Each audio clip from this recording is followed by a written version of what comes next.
Hello. I will be talking about a very serious topic. This topic is pertaining to, um, I would have to say, as a teenager, um, I had one or two male friends um, that I felt were or could have been abusive. They weren't, but they could have been. One was a friend that I went over to their house. I was 17, and I should have known he was smoking and drinking. He was smoking marijuana and drinking, and that made me feel very uncomfortable. But I end up trying to be, grown up. And so at 17, I stayed as he was getting more and more high. I guess I can say that. But at that point, after he did that, he just got up and just started swinging, like swinging his arms and his legs. I'm like, oh my goodness, I think I'm in a bad situation. And it felt like my life was going before me for whatever reason. And then he came and he was trying to shake me, and I hurried up and found the coat that I had on, put it on, and as I was saying that, he was verbally saying some negative things. He said I looked like his mother, and I'm like, oh boy, okay, I think I got over my head. And so I hurried up and got my coat on and got my belongings, and he lived in a high rise, which means you had to walk up stairs and had these very, well, what can I say, tall high heels on. And so I hurried up and put the high heels, and I was going down the stairs, slipping pretty much because I was scared and nervous. And all of a sudden I heard something in the air go pop, pop. And I'm like, oh my goodness. And I was looking, and it looked like he had a gun, but it was getting dark. So I hurried up and ran, and it wasn't before the key fobs came out. So I took my key, and I'm shaking because I'm very nervous. And I finally got into my car. As soon as I got to the next corner, there were I was a policeman and two of them, and I just stopped crying because I was not at 17 supposed to be over his house, you know. I told my mom I was going over to a female girlfriend's house, and I went over to my boyfriend's. He was like a boyfriend.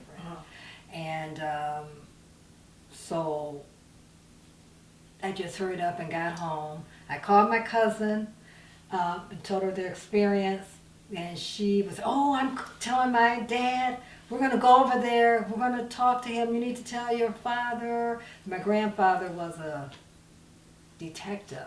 I didn't tell anybody because I was ashamed and embarrassed for not doing what I was supposed to do.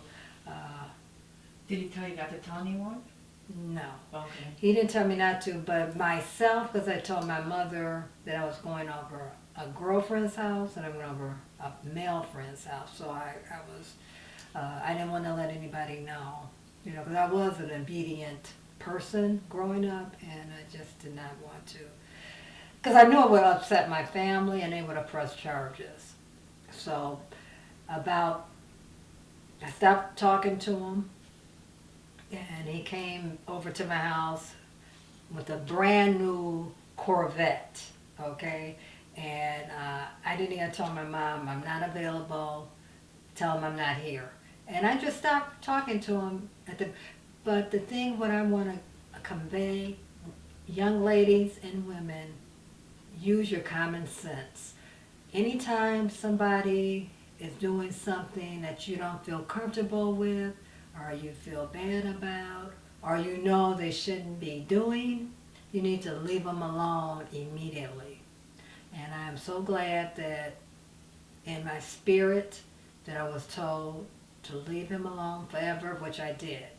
So I'm glad that I'm here years later to talk about this and to stay away from people that's not healthy for you mentally, physically, or emotionally. Thank you. Yes, with the Me Too situation going on, it's something that is widespread and is all over the world now. When I was younger, those were taboo topics. We didn't talk about when someone touched you or if somebody did something to you that made you feel uncomfortable. When I was growing up, that was not talked about, and it was not talked about in the media as well. As getting older and mentally developing and knowing right from wrong, I did realize as a young person that I had a particular relative that was very touchy-feely, I might add, and I knew at 9 and 10 years of age that you don't do that. I felt very uncomfortable, and I would say, "What are you doing? What are you doing?" And as soon as I said that, they would stop. And I didn't tell my mother, I didn't tell my father, or my grandparents. I was very close to my nuclear family. I was very in a protected environment, but when I would go over to a particular relative who was close to our family, they didn't think it was a problem, and neither did I, except that I knew when someone tried to touch you, I just know that was wrong. And I am so glad that I am blessed with a spirit and an intuition that tells me something isn't right or wrong or right.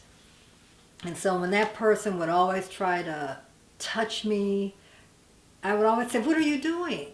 What are you doing?" And they would hurry up and stop. So that told me that what they were doing was wrong. Okay, so I was just like people who have young children, or it could be girls or boys. Please let them know that no one should touch them in their private parts. No one should touch them in ways they feel uncomfortable. And if something like that happens, for them to tell their parents or their grandparents, if they're close to them, or a school counselor or a teacher. Someone has to know that someone is doing something to make you feel uncomfortable, because you can stop them from doing it to others as well. So my word is to let your family know, your parents, your teachers, even if you go to church, your minister, know that someone made you feel uncomfortable by what they've done. And you didn't do anything wrong. When you are young, you don't know the difference of right or wrong, but you do know that when somebody touches you, that's wrong. So if I were you, don't be embarrassed, don't be ashamed, because you did not do anything wrong. And let people know that someone tried to bother you in a way that you felt uncomfortable with. Did the predator actually try blaming it on you? Or saying, don't say anything, you know? No, they didn't tell me don't blame, don't tell. But I just knew it was not right. I just knew it was uncomfortable. But then, years later, I had another cousin who that predator did do something with, and it was a big uproar. It was a big uproar in the family. So, but see, I was wise enough, smart enough, intuitive enough to know they're not supposed to do that. It saved me, because I could have been like another cousin of mine that, for whatever reason, didn't say no. So you have to say no, or say, "What are you doing?" no matter how old you are. Or run off from it. Or run away from it, that's what I meant. Yeah, and then just let somebody know. If I had to do it all over again, I would tell my mother, or I would tell my dad, or I would tell my grandfather, who I was very close to. Yes. So I've taught my children growing up, don't let anybody touch you that you don't feel comfortable with. And another thing, I would not let my children spend a night over anybody's house. I just didn't do that. So I didn't want anything like that to happen to them. So I think they were mad at me growing up. But yeah, if you don't feel comfortable letting them stay over somebody's house, don't let them. Do not let them. That is what I like to say. I'm planning to actually do art therapy in the movie, and I want Karen to do art therapy to empower herself, to feel better about herself. And what type of art are you thinking of doing? I would say contemporary art. Yes, I like nature, so I would probably deal with flowers, birds, the seasons. Um, One thing I can say, even though that is another form of art, I like photography. I like taking pictures of birds and ducks. Where I live, I always see a group of ducks, and it's just so much fun to tape them, to see what they do, and so I would have to say that's another thing that is helpful, and that's in the art therapy type of situation when you're in nature, looking at the birds and the flowers. Last week I had a cardinal and a bluebird come in my backyard, and I did take a picture of them, and that made me feel good. I just because you don't see them often, and it's just that's a new hobby I think I've developed is to take pictures and be a photographer now. Okay, thank you. Thank you. Welcome. Hi. I like to talk to you about my new hobby that I developed. In fact, I developed it probably a few years ago, but the last year or two, there's been a lot of ducks by where I live, and there's a pond by where I live. And when the sun is out and I see these ducks together, they're just so beautiful because they just have all kind of colors. I know there are different types, but I developed taking pictures, and it just kind of blew from there. I just started loving nature, so I started taking the pictures of the birds, of the lake, of the water. Then it started then again with nature, the moon and the stars and the sun. So I have so many beautiful pictures of the sun when it's turned orange, like let's say a sunset. I love doing that. When I was traveling to Chicago, I saw this beautiful sunset, so I took my camera, took pictures. I wasn't driving at that time. I was a passenger. So I enjoyed taking a picture. I took pictures of the moon when it's full. Oh, I love it when it's full. So I always take pictures of the full moon. And it's just so pretty, it's just part of nature.